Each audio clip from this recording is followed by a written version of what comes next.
I am. Welcome to the Tampa Bay Breakfast Club. I'm your brother John. And this is Kiana. And I'm the one and only Mr. Edmund. This program is being brought to you as part of the New Image Project of the Community Development and Training Center, aka See That? See That. And we'd like to thank y'all for tuning in and helping us to redefine what's cool, because smart is the new gangster, baby. And if you don't know, now you know. Now you know. Now you know. Now you know. Now you know. All right. The Tampa Bay Breakfast Club is an independently produced program. The views, opinions, and statements expressed by hosts, guests, or callers are their own and do not necessarily reflect the views, positions, or policies of Carafesta Radio, 99 Jams, its ownership, management, affiliates, sponsors, or partners. Y'all got half of it. Y'all know what it was. Y'all know what it is. The views expressed. y'all know what it is. Look, I gotta hold this in order to keep my sound. Keep your sound on. Yeah. Hey man, listen, this is community radio, and we at its finest. And we need you. We need you to come in and underwrite a show. 99 Jams Carafesta Radio. We need you to underwrite the whole station. Yeah, why not? Upgrade. Why not underwrite the whole thing? Because if you enjoy programs like this, right, independent media, right, we gonna give it to you straight. Believe that. And there is no corporate sponsor. We are the sponsors. You, me, and the people like us. You, me, and the people like us. Thank you. I heard that on I heard that somewhere. So tell me about this 35 years, man. Carmelo Anthony, 35 years. Yesterday was a sad day. Yeah. Yesterday was a sad day, and that just show you.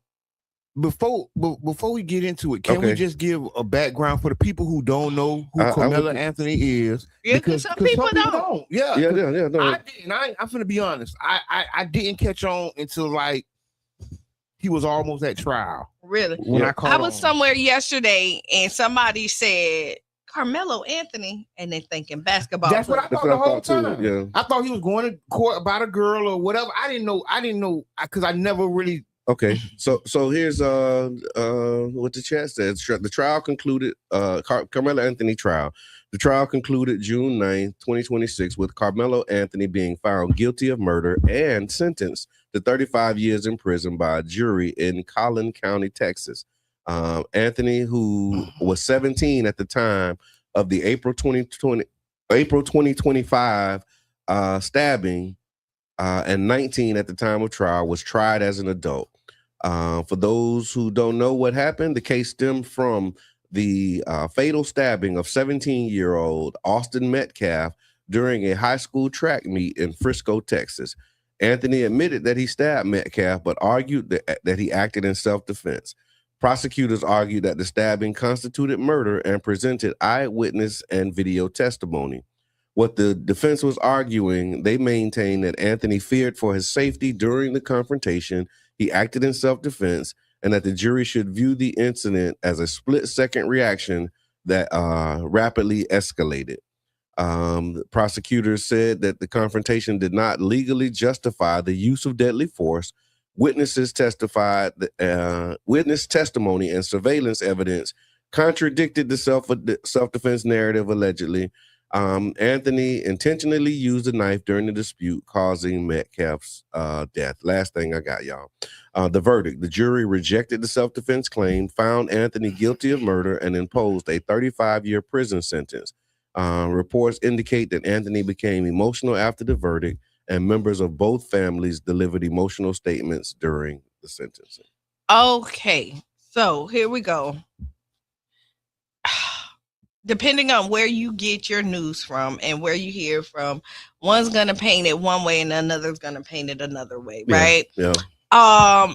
If you look at it, the knife that they're talking about was kind of like a pocket knife, something small. Okay. And I don't believe, and I could be wrong because I'm doing research as well. Okay. But it was a tool that he used to put his spikes on for, like, So it wasn't like a knife. No, it wasn't. It was like a 3-inch, like real small. Okay. And it's a tool that you actually, and even the police officer came out and said that he could have it. That wasn't a violation. Okay. Like this is something. So the thing that he had wasn't illegal. No, it wasn't illegal. It wasn't a weapon like that. They use it to cut things, like some small. Boy Scouts use it. Okay. Okay. Gotcha. For one. So then you look at that. Another thing when you're thinking of stabbing, even though he was stabbed, it was one jab, but it was man, you better get up off me. And what happened is these boys came around him, and then everybody from all the media outlets that I was listening to, there was a lot of contradiction on their side for the prosecution. They caught them in a lot of lies. Okay. But they are and they wasn't consistent with what they said from the beginning until when they got on the stage. So I mean, well, not the stage, but you know. Yeah, I understand. Yeah. And then again, this wasn't against all his peers. This is an all-white juror. Right. In this case, when you heard that, that was kind of a blow right there.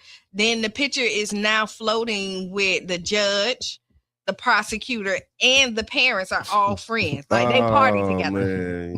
Okay. Now, before, when they left out to figure out what they were gonna do, the judge did give them the option of. No, I'm laughing because ChatGPT, right? Yeah. So wait, they did give them the option to give manslaughter. Threw that in there. They could do murder 1, manslaughter, or not guilty. And they didn't charge him with manslaughter. And if they were going to charge him with some manslaughter, which he would have got maybe 4 years. Yeah, which how they do. That's how they do themselves. Right. Yeah, but not us. We don't get the benefit of those. No, we do not get charges. the benefit of. So yeah, and then they do it like how with the Cho case, they overcharge them so that they'll get off. Because what they should have charged them with was a lesser charge. Right. So they charged the one guy with premeditated first-degree murder with no option to go lower. Okay. Showing that it was premeditated and all this other stuff. It is a game, and the way that they do it is very sad. And the system. Go ahead. What chat said? This ChatGPT is a trip. So I asked, was it an all-white jury? It said no. Based on the reporting available, it was not an all-white jury. However, there were no black jurors on the panel. So I wanted to really chime in because I think that this is a situation that we should have seen coming. You know, a lot of people had prayers and hope. And then when the reality hit us, it was like a ton of bricks. We could have guessed that these people all know each other, right? In small towns, Texas, right? We could have guessed that, and some of these jury members probably babysitted that boy, right? You never know how deep and how far this go. And the hard part about it is that I don't think the young man really stood a chance. Yeah, right. From the beginning. I mean, I want to know what the plea bargain was, because he should have took it. Yeah. Right. Because right now, he should have at least really seriously considered it. Yeah. Because right now, you know, depending on the appeal process, he could be in there 10, 15 years. Yeah. Even if he get and flip it, right? It's very few appeals that happen immediately. You file it immediately, but it's like a slow churn. I will tell you, this is another example why it's important to get out there and vote. Right, because your judges. Okay, yeah. This is the thing that, like, when you look at it and we see how upset we are about this is why it's so important for you to get out there and vote and get the right people in office, because they got their friends and their buddies in office. And look at what just happened. And now what they're going to do is use Carmelo Anthony as like the poster child of, if you want your state to be ran like this is what happened. And they're going to push you to go and do, and it's going to be the narrative to. What did you say? Hang them high? Is that something? Yeah, for white supremacy. Yeah. But see, I think two things. Is people really mad about this? Right? Is this really like a galvanizing moment? I don't think this is like a It ain't a George Floyd. It ain't a what's the boy name? Back in the days that OJ? Not OJ. They ain't set it off by OJ. Rodney King. Rodney King. I think I saw they were saying there was some protests somewhere. No, I think this is definitely Yeah. I think it's a little bit different than like your George Floyd because the black guy didn't get killed, right? So when you look at it, he is wrong. It would have been an OJ moment for them.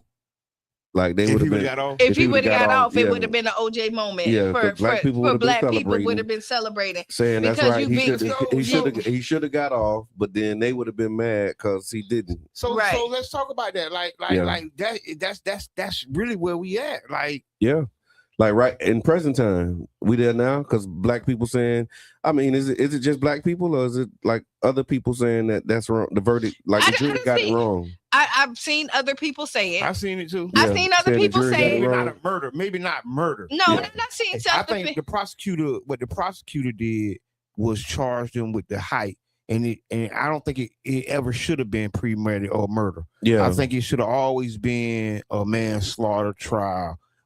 Because it was the heat of the moment. He didn't go looking for that young boy. No, they came looking for him because he was minding his own business. That there's accountability, right? And then inside of that, even if we gonna charge him and we gonna figure something out, it should have been like a man one. Well, he came a man two. They came and bothered him. He was sitting under the tent. They came up there to bother him, and then I guess the coach. Did they hit him first? Yes. So they were the aggressors. So they jumped on him. Well, so what? And then what? They changed the story as because they say one in Austin and I can't think of, and Hunter, Austin Hunter, and I think Hunter is the one that passed away. The twins. Yeah. They came up there. The coach sent them up there. And first, that was wrong. What? Too. The coach should have. If the coach sent them up there, and that's what they're saying. So if the coach wanted him to, that should have been the adult job to say, "Hey, you need to go to another tent," right? Because it was raining outside, so that's why he's sitting under this tent. And then even that whole the coach sent them thing. I saw another account. That's why I said there's so many allegeds in this, right? But they said that he didn't directly send them. They was like they need to step up. He didn't say what they needed to do, but he was like, y'all need to step up and start, demonstrating some more leadership or something like that. And then they took that to mean whatever they took that to mean. And then he goes, they go. And then there's a friend, the friend that was there who, because they're saying they didn't know who Carmelo was, right? Okay. And that was the whole thing. But a friend called him over there. Okay. Who's on their team. And he tried at the trial, then he tried to act like he didn't really know Carmelo, right? To find out that he knew Carmelo quite well. Carmelo went to his grandma's birthday party with him. He was hanging out with Carmelo and his girlfriend at parties, and they had him and Carmelo hanging out. And so he knew him, and then all of a sudden he didn't know him that well any longer. So here's what they said. So they said this is what they have agreement on. Austin Metcalf approached, and so like you said, it was raining. They was under a tent that was being used by the high school students, and Austin Metcalf approached Anthony and told him he needed to leave the Memorial team tent. A verbal exchange followed. Anthony allegedly said words to the effect of "touch me and find out." And that's what they was using to say that he threatened them because he was like, touch me and see what I do or something like that. Physical contact then occurred. Anthony produced a folding knife and stabbed Metcalf once in the chest. The prosecutor's version, the confrontation was essentially one-on-one. Anthony threatened Metcalf before the physical contact. So they're saying he was the first one to make a threat. The stabbing was deliberate and an unjustified act. Video and eyewitness testimony did not support the claim that Anthony was surrounded by a group or under attack. The state characterized it as a sneak or surprise attack rather than lawful self-defense. The defense's version, Anthony was significantly smaller than Austin Metcalf. He feared for his safety during a rapidly escalating confrontation. Metcalf had no legal right to put his hands on him, and Anthony acted in fear and chaos and therefore in self-defense under the Texas law. So even in their description, they never denied that he touched them. No, never denied. This is how they did it. Is that he gently pushed him, and all the friends that came up there and was like, He didn't really push him that hard. It wasn't aggressive. He gently pushed him. And this is how they're saying it. And who gently pushed somebody that you mad at? Mm-hmm. Like, come on. Oh, you better leave. And then somebody say, "Oh, just get it. Just go. Scoop, come on." Who was his attorney? Yeah. Who was Anthony's attorney? He did have a paid attorney. So that let's because I saw that. Who was this guy? And I don't know. And they said immediately afterwards, Austin Metcalf suffered a single stab wound to the chest. Witnesses attempted to render aid. Emergency responders arrived quickly, but Metcalf later died from his injuries. Anthony remained at the scene and surrendered to police. Officers testified that Anthony repeatedly indicated he believed he had acted in self-defense and reportedly made statements including, "I was protecting myself. I'm not alleged. I did it." He said, "I'm not alleged. I did it."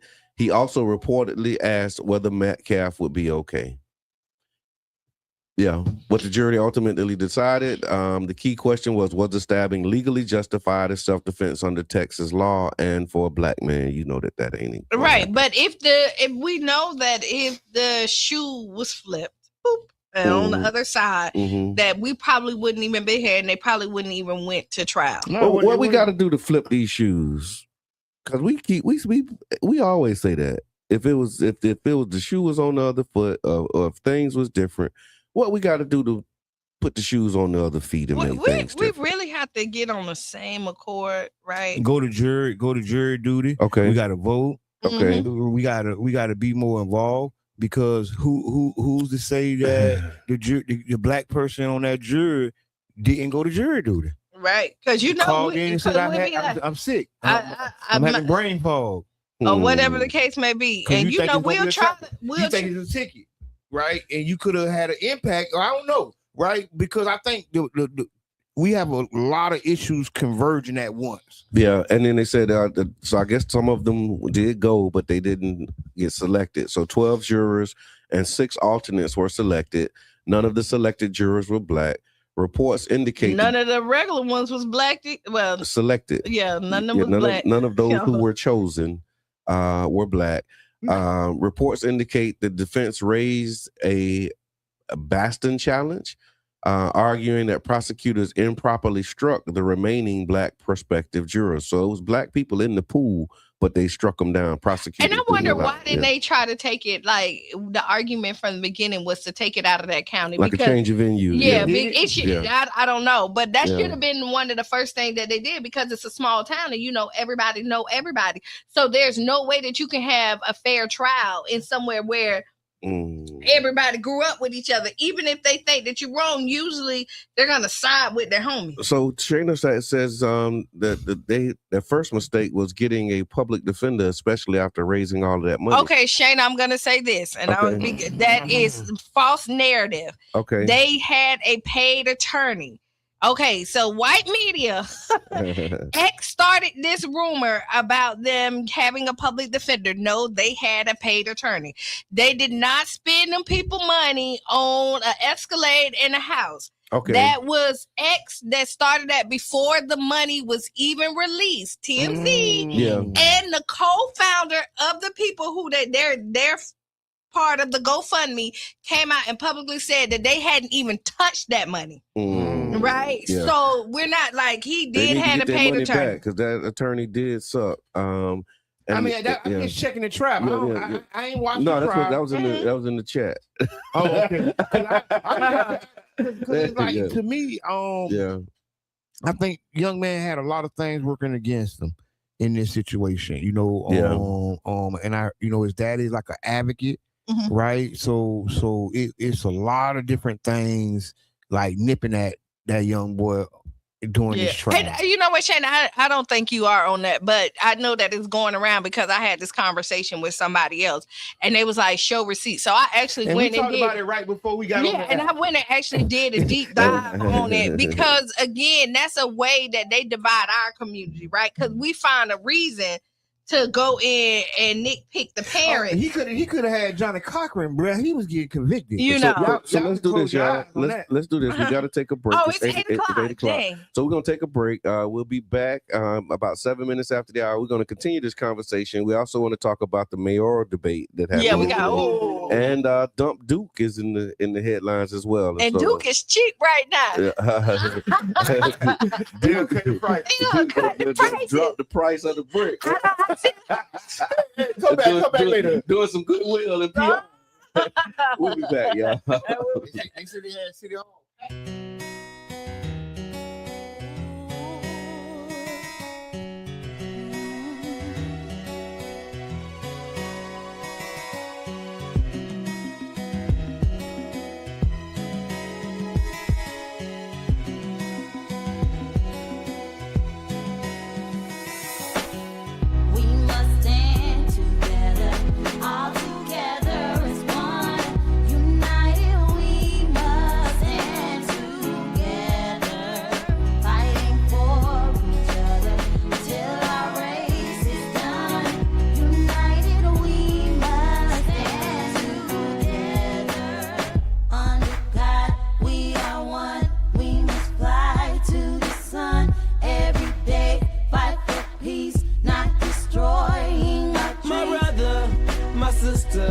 I got love for you, no lie.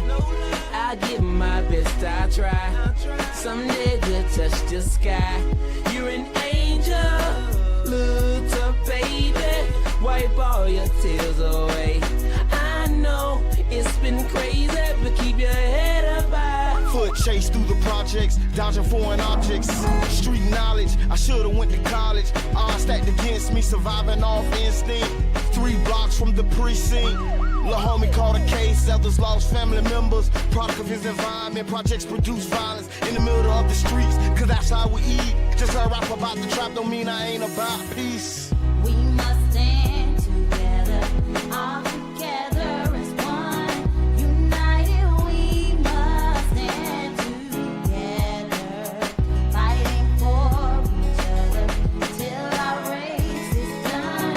United we must stand together, under God we are one.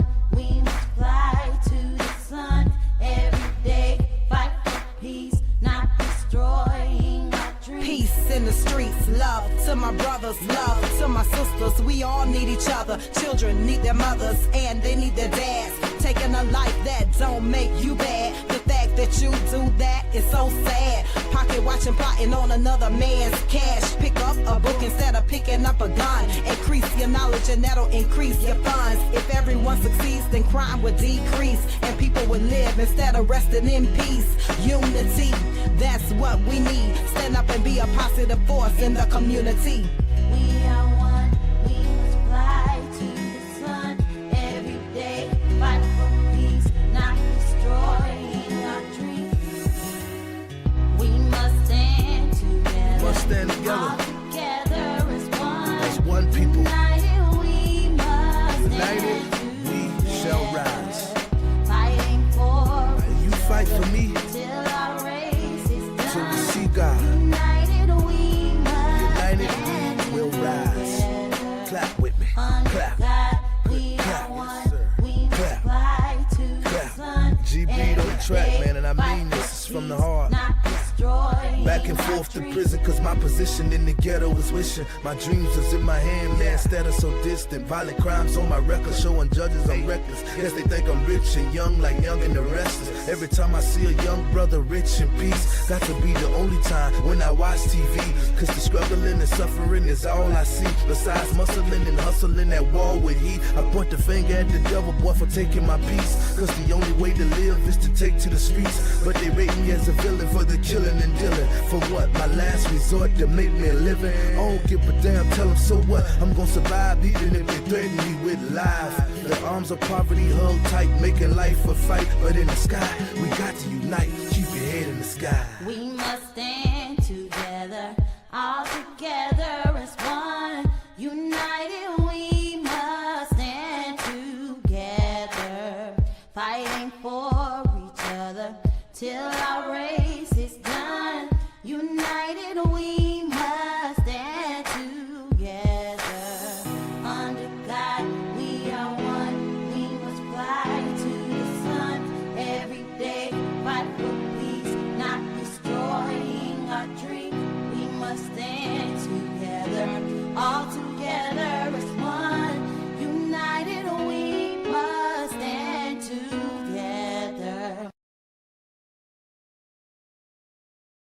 as well as 3 counts of causing wounding or grievous bodily harm with intent to murder.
Said he was in it. Oh, we back. We're back.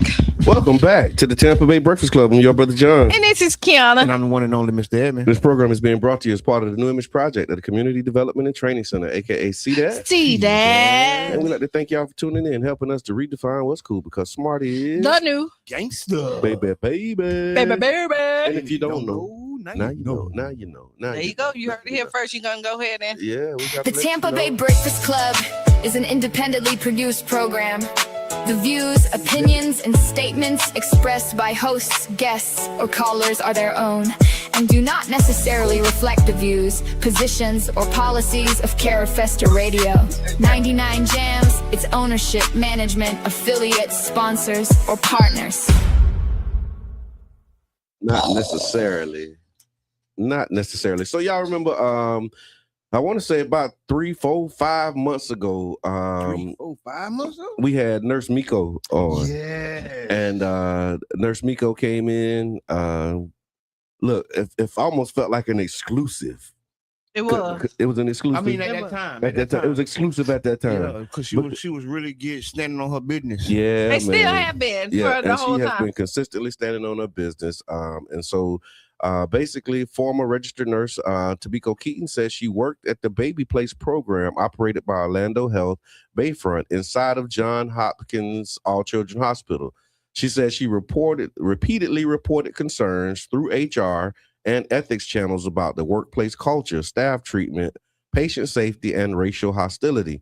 One complaint involved a Valentine's Day display that she said resembled blackface imagery. And she alleges that after raising concerns, she experienced retaliation and was ultimately terminated. And you know what it is? So looking at that, right? People like, oh, it was, who make a black Valentine's Day heart? A blackface Valentine's Day heart, because it was for Valentine's Day. A black heart. Yeah, a black heart with eyes on it. And then a white lips right there. Yeah. But who makes Valentine's Day? The white lady at Orlando Health. Yeah, they do. And you know what? So, a true story. That's who. You know what? Them, that's who.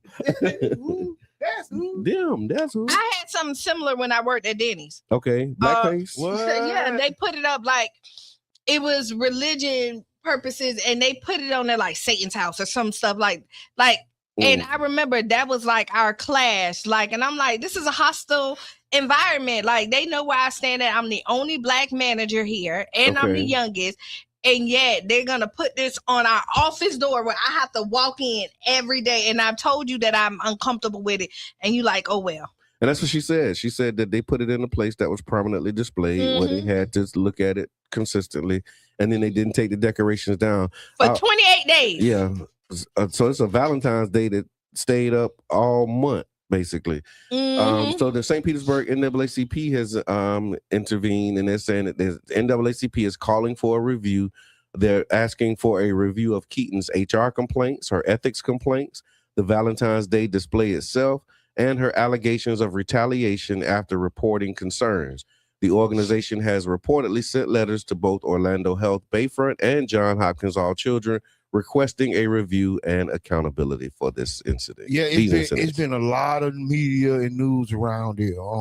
Big shouts out to Miko, because I was checking out the Channel 8 report, and then I seen Channel 13, and I was like, oh man, they is on this. Yeah, it was like a situation. I mean, you're looking at it, so you see race is a big thing right now, and always have been, but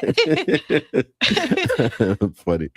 Go ahead. Race is. But you can see America. It's like, always, but you'll see. I'm surprised Channel 13 had it. Okay. When they with this particular case? Yeah. What made you surprised? Because Channel 13 don't really rock like that. Oh, they show it, but they no. They know. Network, no, they know how to spin it. They do know how to spin it. Listen, they don't mind doing the story, but they're gonna make them the criminals. Like, they're gonna spin it so that it is not on your side. Yeah. Okay. No, they will say it. They're gonna change it. Look, keywords to let people be like. I'll say this though, her advocacy, if she's on your timeline, has been hard to ignore because she's been very consistent. I mean, she reached out to us. We had conversations. She came in again, gave a. She been on 9th Street, and she detailed, still, interview about her experiences. She sent a lot of receipts, as they say. She got the receipts. She has the receipts, and so she was the first person that I heard say a lot of the things that she was saying. You know, we was at the protest and the boycotts, and one day she was just like and she was running it down, and I'm like, what? Maternal health. And I was like, what? And I know briefly about a little piece of that. Right. I know a little piece of it. I don't really know it, but I know a piece of that. So when I was hearing the stuff she was saying, and I was like, whoa. And so it's definitely, and they definitely have blackballed her because she can't get a job here. Like everywhere in the interview, she was in California. They have blackballed. She was here. She had been traveling because she couldn't get work in. So she would go out there and travel, and pick up jobs. But here, because of what happened, because she stood up. And so in the nursing field or anything like that, don't you want somebody to be the advocate for the patient? Because you're there to save lives and to help people, right? And so the fact that if somebody's being mistreated or things are not being done properly, somebody need to tell somebody. This ain't no like see something, say something. Yeah, smell it, tell it. And so according to Fox, Orlando Health is saying that it's committed to maintaining a respectful, inclusive workplace. It declined to discuss personnel matters publicly, and then Bayfront President John Moore stated that the allegations have previously been investigated and reviewed.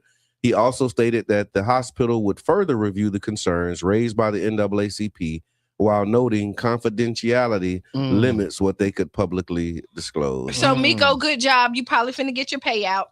Okay. You know what I mean? The one thing is Orlando Health, Johns Hopkins has worked really hard to, to change their face in the community. Yeah. Because people Bayfront, they're Orlando Health now. Right? You think people wasn't going to Bayfront. People was going to St. Anthony's. They were saying I don't know. Come on, bring me in the No, but I'm just saying, like, they was. I remember them don't go to Bayfront conversations. A lot of people don't like, go I don't know. Did they stop? I don't remember the Did odds. they stop? I didn't go. I remember the whole, like, if something happened, don't go to Bayfront. Like, I remember that conversation. I didn't double click on it. I didn't follow up with the reasons. A lot of people I just wasn't, remember people was like, man, don't go to Bayfront. and a lot of people wasn't going like, to Bayfront. that's kind of like it wasn't like don't go, babe. It was like, man, don't you go to Bayfront? yeah, where you going, Bayfront? I go to St. Anthony. You shouldn't have went to Bayfront. Yeah, go to St. Anthony. That was kind of how I got it. So yeah, that's how most people got it. That's how most people got it. It wasn't like a full expose and write up on. But they have worked really hard to kind of change the narrative. It's all right, y'all can come over here. Right. Yeah. At this point, and you're looking at that. Like, boy, Bayfront? Where you went? Where she at? Bayfront. Get her to St. Anthony. Get her to St. Anthony. You shouldn't have went to Bayfront. Like that was the protest I got. So let me ask you this: do you think that employees in workplaces truly feel safe reporting problems without fear of retaliation? No, they don't. Yeah, because I mean, the culture. First of all, you report it to you. If you do the chain of command, right? Mm-hmm. Okay. You know what I mean? If you report it to your boss, right? Mm-hmm. Somebody with your coworkers, depending on how close your boss is, even though they're not supposed to say nothing, they might repeat it, right? So you be like, I don't want no uncomfortable situation where there's beef on the thing. Then if I got to report my boss to their boss, now usually the bosses team up with each other, right? And you feel like, and then you go, the chain of command is usually. So you never had it work the way that it's supposed to? No. Sometimes, you never like where it's like, okay, I got a legit complaint. I'm making my complaint, and then they finally. The better question is: have you been fired or have you had retaliation because you reported something? I think so. I'm trying to think. Yeah. Yes. Have you? Put it in chat or give us a call. It's what's on your mind Wednesday. I know somebody that got fired. Yeah, been fired. Got fired and sued them. But not won. even just fired, but just retaliated again. Yeah, no, but not that's it. Like when you come in, because you won't get your promotion. Right. That's retaliation. That you won't get and then they start to write you up so that you can't move out of the department. Yeah. Because usually if you're trying to move from a department, you gotta have a clean slate at where you're at to make lateral moves or to move up. So a way that they keep you stagnant, or then I'm gonna teach you, is they'll do stupid write-ups. Okay. You know what I mean? Teachable moments, huh? That's not really teachable. That's a part of the culture. Like, you know what I mean? Like everybody do something, it's a part of the culture, and then they'll be like, oh yeah, I got you. Yeah. But everybody else will get passes. Now that's, you know what I mean? So it's crazy out there. So in the comments, Shayna says, I have a boss right now that HR knows and says, oh, she's a bully, but they love her. So reporting makes it worse sometimes. Yep. So how you navigate that? Yeah. And so they need to have outside sources. I tell you what. Go ahead. Call the NAACP. Yeah, because they getting it done. Right on. Shout out to Madam President. Thank you for tapping in. Yeah. She said, always back up your reporting by sending emails and complaints to your private email. And that was the thing with Miko. Because you get it back on? Yeah, I got it on. Okay, for you. You on it on? Yeah, but it's all good. Don't worry about it. Just sit down. Yeah. No, it's good. It's good. So, but yeah, Nurse Miko, she had like all the things, right? She had the paperwork from what I saw. Like, I don't know, she got a lot of stuff. But she sent in extensive research, documentation. She was making complaints. Like, she was doing like all the things. Because once you get fired, you no longer have access to the work email. Right. Yeah. And so if you do not send to your private email or print these things out, you no longer have access, and they could delete whatever. I'm going to tell you a little trick, right? You know how you put your emails? If you have multiple emails, you can put them all in one email. You give your email permission. So like, I still got my work emails. They don't work. No, you can't send and receive new ones, but you still have the old ones. Yeah. So if they erase it on their end, it's not erased on my end. Yeah. I see what you're saying. It's all in my little archive. Yeah, like you got it on your. Yeah. No, I hear that. All right, so thank y'all for tapping in, tuning in. They said that, but I can't. Hold on, I can't see that. She came strapped. With that documentation, which fortified what happened to her. She absolutely did, Madam President. And she carried everywhere she go to. It's like so what I'm sure the work that you did with her, she absolutely made it easy because she had like all the things that could make a case. You know what I mean? And so shout out to her for tracking it and for standing up and not being afraid to take a position and risk her livelihood, you know. Because some people would prioritize themselves and their livelihood over the safety and health and well-being of these mothers and people who are experiencing these disparities in this condition. And listen, not most people will. We just seen it in this case in Texas. Yeah. Because they're all friends. They would rather lie and protect friendships than to come out there and say what's right. Yeah. That's right. Mm. You said it was a lot. I'm looking, I got some other stuff on here. Okay, go ahead. I want to do it. I will stop there. All right. I mean, unless you got something you want to, unless you want to keep going. No. Okay. We got to talk about these local politics. We just had politics with Mr. Edmond. Well, bum, brought to you by One Love Magazine. OneLoveMagazine.com. So we just had the mayoral debate at the Obama Library last night. President Barack Obama Library. Yes. President Barack Obama Library. And I think we finna have an interesting race. Yeah. I was checking it out. So before we do that, I want to give a shout out to the organizers, again, NAACP, and then all of their partners and everybody who put that on. I think it was very well done, but well executed. It was moderated well. The attendance, I think I saw something saying that it should have been a bigger venue because there was a lot of people who couldn't get in. So before we get into like the nuts and bolts, we're talking logistics, and then we'll get into like some of the nuts and bolts about the debate. But we've done, mayoral forums, and sometimes it's hard to tell, man. And you think that, okay, like, I mean, we packed out Child's Park one time, but we didn't know that it was going to be, the doors were going to be swinging. Because it's a hit or miss with it. Like, sometimes people are like overwhelmed and they like super excited and they show up, but nobody really says anything, so right? Do you think that the overwhelming response to the mayoral debate and people really trying to get in is an indication of what we can expect as far as the season? Is that a tide turning? Because I remember we used to be having to beg people to. So this is what I'm going to say, and I hope nobody takes this. I'm going to say this with the overwhelming people that showed up, that lets you know, unfortunately, they're not happy with the current administration. Okay. And this is true. Like, you want to, because if they were happy with the current administration, they wouldn't be coming to see what other people have to offer.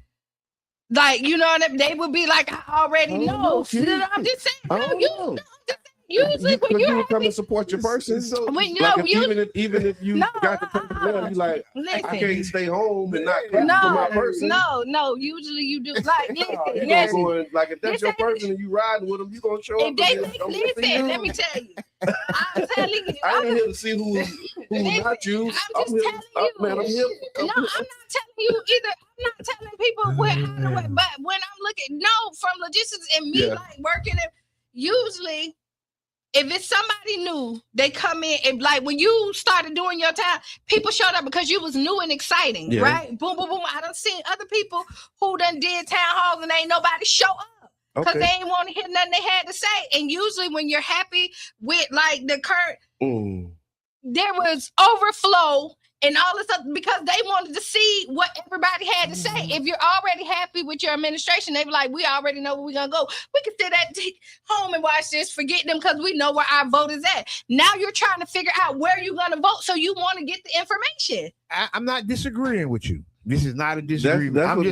That's common. That's in the chat. I'm just Madam President says I don't disagree, Q. I think people came out because of the diversity of the candidates. Listen, I don't disagree. I don't agree. Yeah, I don't agree. I don't disagree. He said no. She said I don't disagree. It's a correction. I'm Mr. Edmonds saying my mind. No. And this is just my thoughts. That's why I'm giving you that. That's why I say I'm not disagreeing with you. But I think it's a lot of pent up frustration because it's been like 5 years, right? Okay. And like people are itching, right? itching, whether they're itching for the administration or itching against it. Yeah. It's a lot of pent up, frustration in the city, whether it's from the light bills, the water bills, no matter what the issue is. Why you do that? Because we saying the same thing. I didn't know you was saying it like y'all was saying something different. No, because I just told you I tell you that. I'm just adding. but Don't sound like it's other thing. it's so good. I'm adding, and I'm just saying it's been 5 Yeah, years. crazy. It's been 5 years since the last mayoral race, and in those 5 years, a lot has happened. Yeah. Right. A lot has went left, right, and all around. Some people got stuff to celebrate. Some people ain't got nothing to celebrate, and I think that is going to show in like these debates, in these forums, and all the upcoming pressure. I'm encouraged. It was good to see that. I'll tell you that it was absolutely great to see engaged community. I'm with it. I'm 100%. And let me say this, because y'all want to go back and do the sound bites and say Kiana said all this other. I'm not saying that I'm unhappy or I know anybody that's unhappy. But are you happy? Nobody would have said that. Keep going. Keep going. I'm not doing Keep going. See what? Make your point. Keep going. Don't get thrown off. I'll tell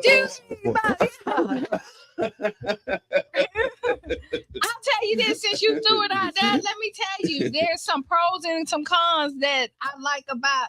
There's some things that I agree with the administration. There's things that I didn't like with the administration, right? Period. Yeah. And that's just like with any relationship. I have, and y'all heard me say this a lot. I have a lot of respect for Mayor Welch. I've always said that, and that ain't gonna change. Now, do I agree with everything? No, but do I agree with some things? Yes, I do. So tell me. Go ahead. No, I'm sorry to interrupt. Go ahead. My wife told me I got to stop doing No, that. do it. No. No. I was like, she be on me about you, Q. I don't know what it is. Because I'm a twin flame. She's like, you can't be interrupting Q. You be cutting Q off when she be talking. And I just did it. So I'm trying to be better. That's okay. And Q told me go ahead. So I'm going to go ahead. So I'm going to go ahead. And she don't like us together either. I don't like them together. They be on my head with the two of them together and me. I got a problem. But anyway, so again, thank you to the organizers. Thank you for the community for showing up and being engaged. I think it's very vital and it's important for us to continue to show up. Some of the questions that were being asked, one of the questions that was asked of the candidates was talking about a time when your leadership was tested. Mayor Welch pointed to being sworn in during COVID as one of the things. Charlie Chris, this is what I was going to say. The reason I interrupted you, Charlie Chris, he said that you was talking about your respect for Mayor Welch. Yeah. And he said, he's a good man. He's a decent man. Like when he said that, I don't know why that kind of rubbed me a little bit. And then when he was referring to somebody else, he said, and it was another black man, he said he was a good and decent man. So then it got me to thinking, what is good and decent? So we want to. Yeah, that was. You want to double click? You want to double click on that? When he's describing black men, he's saying they good and they decent. Like decent for me just got a different meaning. Right. It was decent. Okay. But no, so that was it. That's why I interrupted and probably should have let you. No. So who you think won? I don't think for me it wasn't no clear winners. Okay, not for me. I think we need. So I say standouts. It wasn't nobody who stood up. I mean, Maria stood up every time. So that's what I leave. Why wouldn't I do that? You threw it up there. She stood up every time, and I mean that's how you do things. That's right? how she comes. Yeah, that's how she comes. You know what I mean? This is the first one, so I think it's exciting. I caught like bits and pieces. I want to go back and really look at it. Like the sound was horrible. Because of the noise and the different background. I heard it okay. My sound was just. I saw it in the comments, but I didn't have that problem. I think it depends on where you got your broadcast from, whether it's Channel 8 or whoever. I was on the NAACP page. I was on Channel 8. And it was great. So that's what it was. So Channel 8 didn't have, they sound together. Yeah, I mean, you can hear a little bit of rumbling, but NAACP, good job, y'all. It was good. Good job, because listen, Madam President, you did. Y'all did that. You 2 for 2 right now. It's your week. Oh wait, y'all want to make it 3 for 3? Yeah, let's go ahead. She jumped in with Sharonda. Oh yeah. Yeah. With Sharonda Davis. So I don't know if y'all was President, you're following. doing What happened? You're doing So with Sharonda, and I might mess it up. So Sharonda, call us again. you want me to go get you okay, give me the- Sharonda did. Okay, Fox News Yeah. went and did the teen takeovers, it was a story, and that's then right. what happened is that there was a lot of racist comments in the comment section, and Sharonda had a thing that they can block those comments. Like, we don't have to see the racial slurs do not have to be in their comment section. You can moderate. Yeah. You can moderate it. And so she went on and really hard, and then they end up finding these people and finding their job. And Madam President sent out the letters to the job and help. Some of these people got fired from Bayfront. How about from that? the children's place. Yeah. Wait a minute. Madam President, if you could give us a call, that would be amazing. Or you can come in with that. We can talk about it. 727-637-2460. Thank you for your leadership. So let's rewind that. Yeah.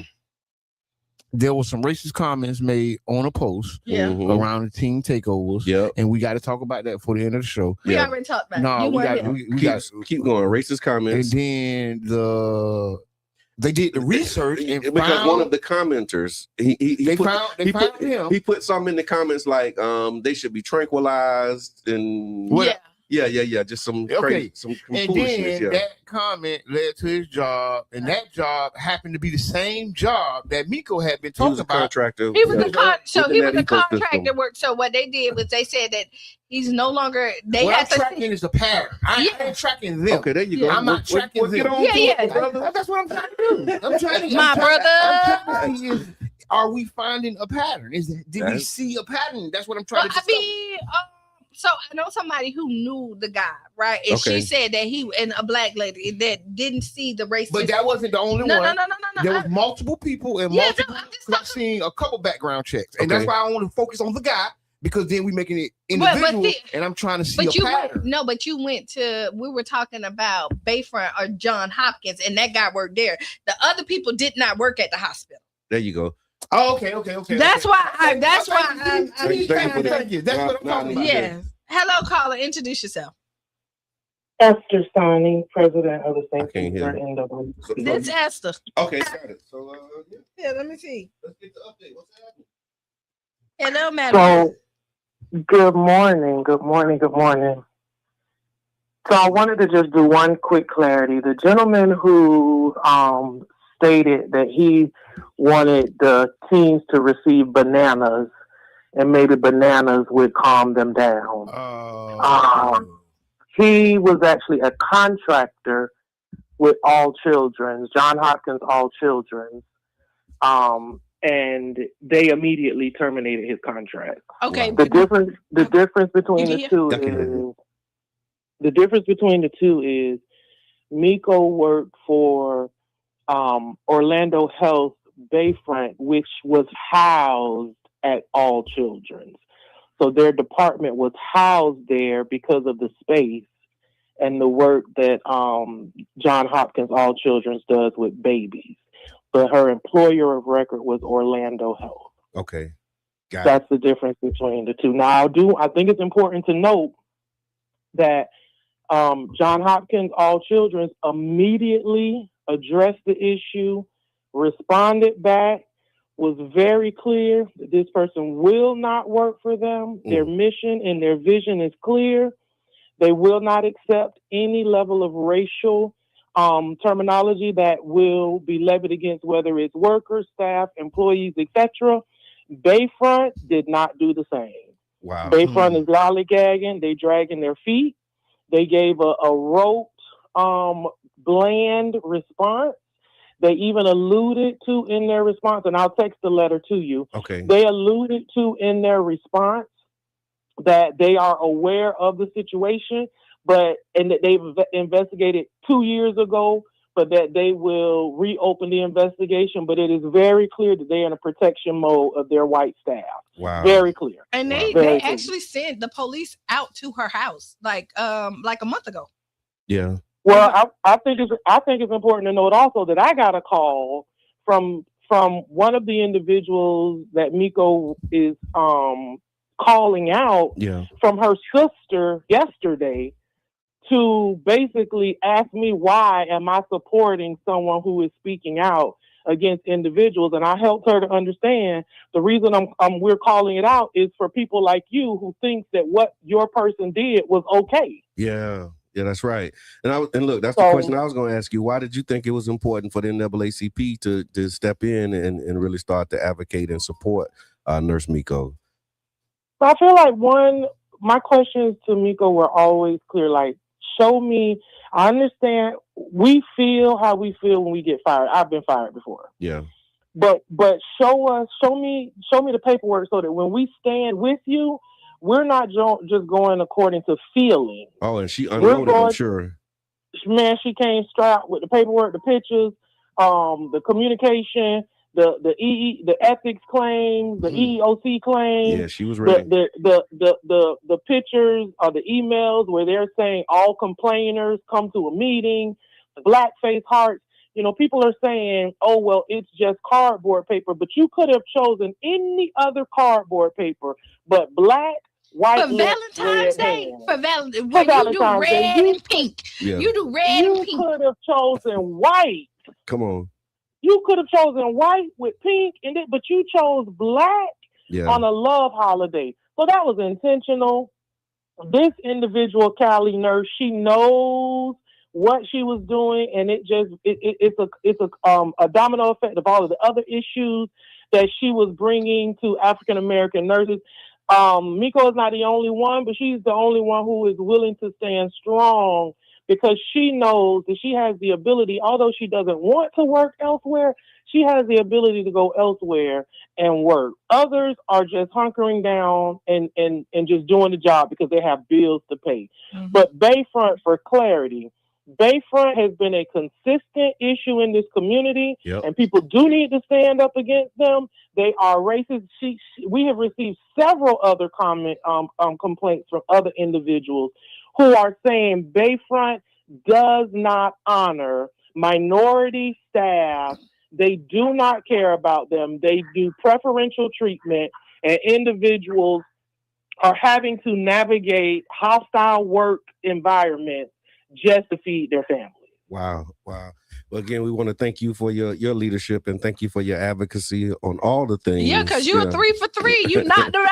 You've been knocking it out of the park. You got and that's the stuff that we can see, because I know there's plenty of stuff. A lot of times that work is not always forward facing, and it's being done behind the scenes. So we definitely appreciate it. While we got you on here, what were your takeaways from last night from the mayoral candidate forum? You know, the biggest takeaway for me is facts. Like I always say fiction versus facts, right? So people can say, well, this was done. For example, there was the question of Chief Holloway making a move with 836, and not speaking to mayor. And all 4 individuals at the table had something to say about it without knowing the factual truth of the matter that Chief and Mayor did have a conversation. We get excited and we get upset about the centralized stuff, but Mayor was very concise in this is a governor mandated demand, for lack of a better way of saying it. Yeah. And it is not that our officers are going out arresting people, it's we're holding them for an hour. And then it's up to the governor and the people he has hired to come and get them within that hour. If they don't show up within an hour, the people are released. Right. We're not taking them to jail. We're just holding them. The other thing that was clear to me, and I sat back and said, wow. And I do have to go back and look at the recording because y'all know when you're involved in something. When you in it and organizing it. You can't catch it all. But the other thing that stood out was the question of, in 10 years of leadership, can you point out one instance where you potentially made a mistake and in hindsight, you would do something different? Yeah. 4 individuals said they've never made a mistake in 10 years. I didn't get that. What I heard was I've made mistakes, but I can't think of one particularly that I want to talk about right now. That's what I heard. That's what I heard. That's John, I can name 100 mistakes. Esther, I got to tell you. John, if you tell me right now, I can name 100 mistakes. But see, Esther, right now that I made. Esther, you're not a politician. And what I saw in that moment, the way they answered that question, I was like, "Ooh, that's how you do it." That's those are the like you can see, like these are people who yes, of course I made some mistakes in the past 10 years, but I can't think of none. But after like I saw the first two people answer, I was like, shit, I probably would have answered like that too. So that said to me, and that was a typical typical job interview question. Yeah. Tell me about your strengths and your weaknesses. Right. We all know, listen, I made this mistake, but I used that to strengthen myself on the other end. The mayor was That's the only what I one. want to hear. Yeah, the mayor was the only one that could cite or that was willing to cite a particular instance. Yeah, that was a moment that got my attention too. Well, look, I ain't gonna hold you. I ain't gonna monopolize you. All right, thank y'all. But no, thank you. I mean that. Thank you for all of the things that you're doing and what you're doing and what's happening. I'm gonna do my best, Q, to get some more wins, but y'all need to know that folks over here tired. I know that's right. This phone don't stop ringing. Yeah. if you ain't tired, you ain't grinding. That's what my daughter told me. All right, thank you. Make it a great one. All right. Later, y'all. Later. All right, so if you're just tuning in, y'all, it's the Tampa Bay Breakfast Club right here on 99 Jams, WUJM 99.1 FM, and we having a real robust conversation. Let me say this. Yeah. I just want to say this, and God, I should have got it with her, like with Esther being on the phone. And this is how Black leadership works, right? Okay. And you see this because if y'all at the Tampa Bay Breakfast Club, y'all could see that we didn't always agree. Yeah, no, that's we didn't always agree, but the fact that we have one common goal is our community. And we can get that together and love on each other with that. Speaking of loving on each other, love and do. This is all love we need right now. That's your transition. Yeah, go ahead. That's a tough one. What is Don't Do? Tell us about the Don't Do. This is a whole movement around the 30-year municipal contract that Duke has with the city of St. Pete. So the city council will be having a conversation coming up about it. It was a big roundup and rally at City Hall. Well, not rally, but people went in and spoke. Because they voted to do the feasibility study. I think the first phase, because I think it's another phase that they got to still vote on or whatever. I don't. Okay, yeah. So and my whole issue is this. 30 years ago, this was a very different city. And for us to go back into a contract after 30 years with the same mindset that we went in 30 years ago, will be absolutely injustice to the people. And that doesn't mean whatever to everybody, but what it does mean is that we as a city has to move forward, and we can't be entering no 30-year monopoly contracts. Yeah. We can't do that, because what that does is that has us with the highest light bills in America almost. And then you have another report saying we don't have the highest light bills. So now it's so much flim-flam in the water. So let me step back just for a second for those who haven't been paying attention or following this. The question at the core of this is, should St. Pete continue relying on an investor-owned utility, or should it explore owning and operating its own electric utility? That's the question that was explore. Posed. I don't think anybody should have a monopoly in it, like, especially when it's not beneficial for the community. And I say this, I don't trust them like the bad girlfriend or boyfriend that been treating you all bad, and then you say you about to leave, and now all of a sudden they can treat you better for 2 weeks just to get you back in. So like, we've been begging for cheaper light bills, These right? Bills, yeah. And they kept on telling us, oh no, but we can charge you more.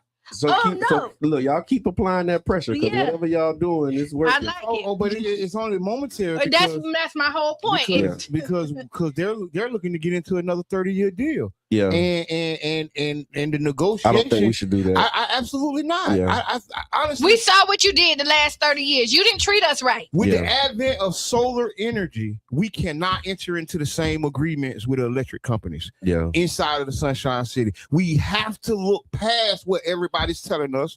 We can't, because honestly, Duke is not in the best interest to give us the keys to solar power. So guess what? Our city hasn't explored it properly because the person who would do it and help us do it has a motive not to. So right now that contract has been holding us back because guess what? It should be solar panels on every roof around here. Yeah. On every municipal building, on every municipal parking lot, it already should be solar panels. Not because Duke doing it, because the city is the Sunshine City and we're not taking advantage of it. Yeah. And it all starts with that 30-year agreement. That 30-year agreement, they wouldn't even look. And so now guess what? They have a full fight to not even explore it. Not just not sign the agreement. That ain't what they saying. They saying to explore the option. So I asked, what is Dump Duke? What is the Dump Duke movement? Is a grassroots advocacy campaign pushing St. Petersburg and to some extent Clearwater to seriously explore replacing Duke Energy with a municipally owned electric utility. The movement has gained traction amid the rising concerns over rising electric bills, affordability, reliability, transparency, local accountability, and long-term energy planning. One of the reasons the timing is important is that the city's long-term franchise agreement, which you just mentioned, is expiring, and it's created a rare opportunity for the city to consider some other alternatives.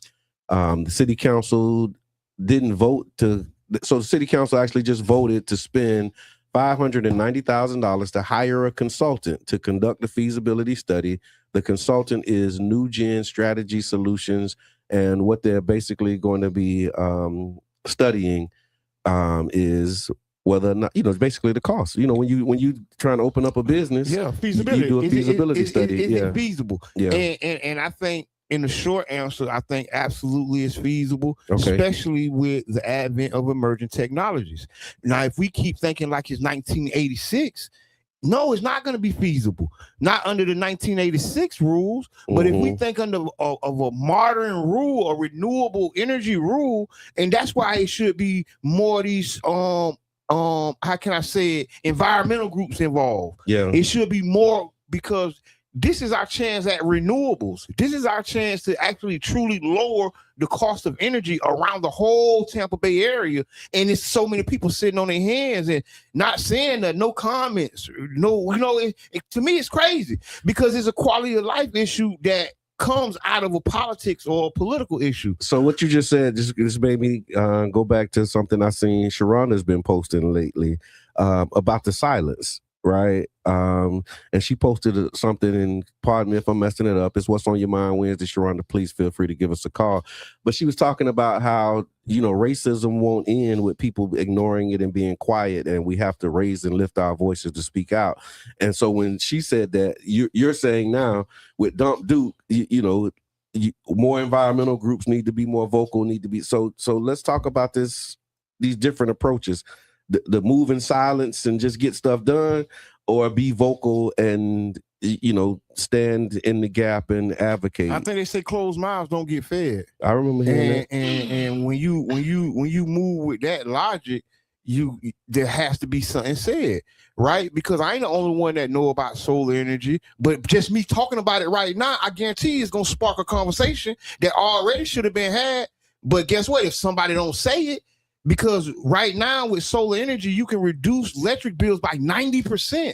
So now think about that at a mass scale on all the city-owned rooftops, all the parking, just like John Hopkins, but that's Duke. So the investor has the common sense to have a solar farm in our city, and the city doesn't have one? Yeah. Come on, what are we doing? This is neglect. We're neglecting our people right when we can help them the most. Because this investment now will save us money later. I think that people need to be educated because there's so much misinformation that's given. If they have a solar panel right here, and then their whole campaign is not to get solar, right? They're telling you not to do it, and if you do it, you're going to be penalized. You get all these other things that happen with it. So people are afraid. So people usually stay silent. For either they're not educated, they're afraid, or they're not ready to make the decision. Right? We got to call it. And so people like to play the fence. They got to. Call us. What's on your mind Wednesday? Good morning. Good morning. Good morning, Miss Davis. What's good? So we talking about silence over everything. over everything. So give us a little bit. Give us a little bit of context for your post. Yeah. When you start using your voice, then other people begin to listen, and then they begin to think, "Hey, what can we do to help? What can we do? We wasn't aware. We need to be aware, or whatever. Or I've been thinking this, but good thing you said something. I want to do something about it." So give me this, Sharonda. Give what the people who were telling you to be quiet. What kind of, give me that side of it, because what you're saying makes sense to me. What was the other side that caused you to post? You know, what people were saying, like what were they telling you? It doesn't matter. Racism is gonna forever be there. You just talking for your health. Let me see. So apathy. I got a couple of inbox. That sounds like apathy. So it's like people who don't think anything can be done about it, and you wasting your time by even. Okay, got you. No, that was helpful. That's helpful context. And you know what? Even for Sharonda, like we talked about it, and I had somebody else who I talked to about Sharonda post, and was like, okay, that post. But then when they saw the action that came along with it, they was like, that's what I'm talking about. Like, people, but it wouldn't have been. But that's for her lifting right. And that was the whole point: is that you have to start somewhere. You might not like how it started, but it came with a solution. Like you might not like that she's sitting up here saying this, but the solution was and we wouldn't have been moving in that direction without you lifting your voice. All right, Sharonda, thank you for that. I appreciate the work that you're doing. I see you. She is becoming a Tampa Bay Breakfast Club contributor without knowing that she's a contributor. Because becoming or always have been, always being co-host. No, I'm talking about like with these posts though. Like like now I'm actually going to her page to prepare for the show. That's like what Sharonda talking about today.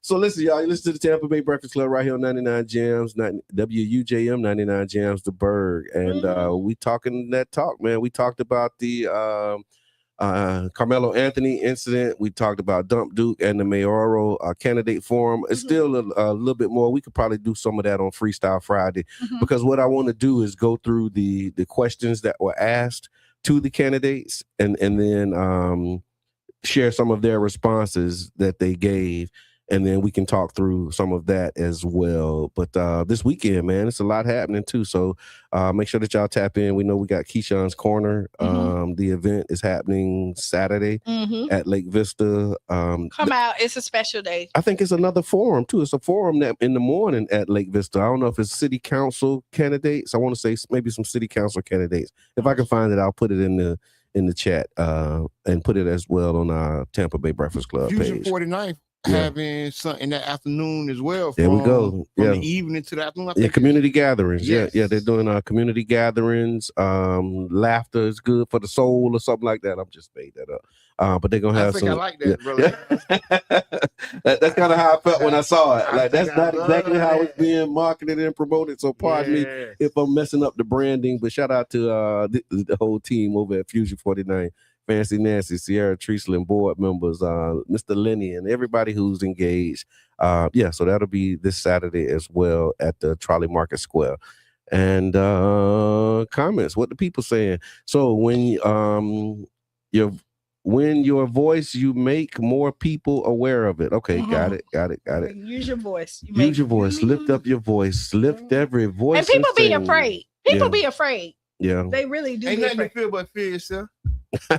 Sound good when you say it. Feel but fear yourself. Okay. All right. That's all I got, y'all. That's all you got. Did you have an Ask Kiana? We did one. I don't think we didn't have time for this one. We got 4 minutes. Go. 6 minutes for this Ask Kiana, and I'm scrolling trying to find it. So maybe not. Maybe not. Just be patient, y'all. Well, we need an Ask Kiana sponsor. We need y'all to send me We do have an ask Kiana sponsors. Jared Martin. Jared Martin. No, the Jared Martin. Oh, One Community Grocery Co-op. Yes, it sure enough is. Show enough is. Shout out One Community Grocery Co-op. Show enough with their is. 201 members, and we're on our way to 300 member owners. So if you would like to join the One Community Grocery Co-op, do that now.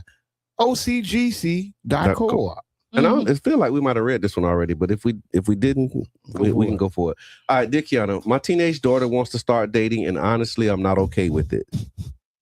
She says I'm being old-fashioned and overprotective, but from my perspective, she's still young, still learning herself, and I know how messy relationships can get emotionally.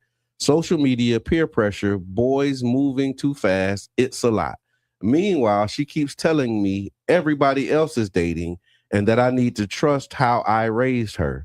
My question is, at what age should parents realistically be okay with their kids dating? Am I protecting her or just struggling to accept that she's growing up? Your house, your rules. Well, you done did this one before, but maybe Not this. It was a husband and a wife the last time we talked about. Not this. Okay. Well, go ahead. Okay. Your house, your rules. But I will tell you want to have an open dialogue, because if you shut it completely down, they will be sneaking around. So let's do this. Let's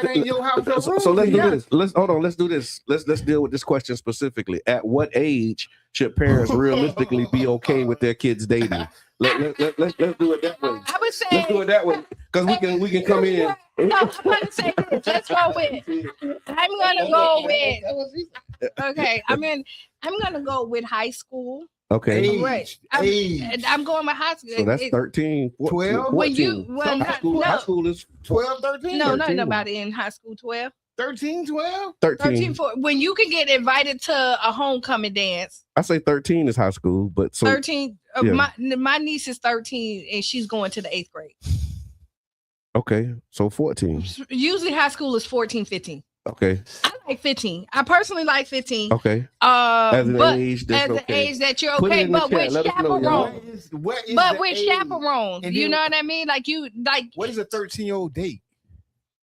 A movie. You hanging out with friends. What y'all talking about? Do?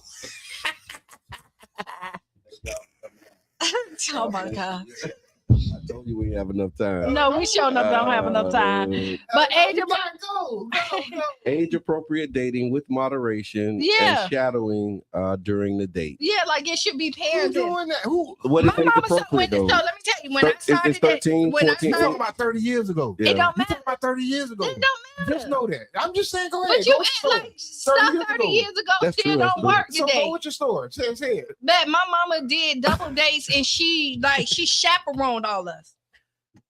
But that's the thing, right? And I hate to say it like this, but I just got to say it like this. Even with the chaperoning, that don't stop you from sneaking. No, it does. But it does. You gonna sneak if you gonna sneak. If you gonna sneak, you gonna sneak. All the chaperoning in the world. But it cuts it like, listen, you're in the know. But you can't chaperone. No, you're in the know. And the thing is, you're not gonna be able to eliminate all the stuff, but you want to be in the know. If you say, "Oh no," and you're not in the know, you don't know nothing. It's not you. You don't know nothing. You're not in the know. You know it's nothing. better to know a little bit than to not know nothing. Yes, and you usually because you ain't gonna know everything. No, it's impossible for you to know everything, but it is impossible for anybody to know everything, but it is possible for you to be in the know. Yeah. And again, we talk about you want to be the parent, but you also want your children to be comfortable enough to come talk to you where you know that they're going to get solid advice. Because if you don't... So here's what the chat saying. 16 is able to get a job and drive. 15, anything below 15 is a no. Okay, yeah. So 15, yeah, you can get a permit to drive and accept some responsibilities. So what about this? I still want to talk about this chaperone. Yeah. 26 chaperone. What is the chaperone? No, like but I think honestly, it's gonna be up to each child individually how mature that child is. You get what I'm saying? Because you might have one child that's mature enough at whatever age, and then another child who really ain't.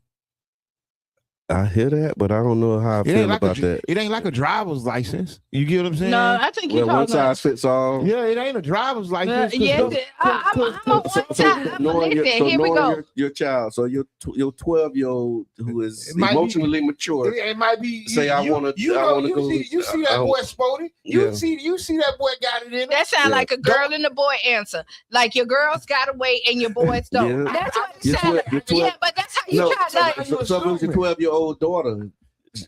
Yeah. No. So go I'm ahead. just talking about the 12-year-old son. No. That's the girl and the boy answer. I told you. Not no being direct. Who's gonna get direct? Yeah, But no, it's 9 o'clock. We gonna continue this. So we'll it's a lot of continue fun, this y'all. maybe on Friday if we remember. Yeah, I told y'all we didn't have enough time. All right, but thank y'all so much for tuning in. Up next is Sister Hughes. Lose your shoes. Shout all around the house. And this has been the Tampa Bay Breakfast Club. I'm your brother John. And this is Kiana. And I'm the one and only Mr. Edmond. We out. Bing, bing.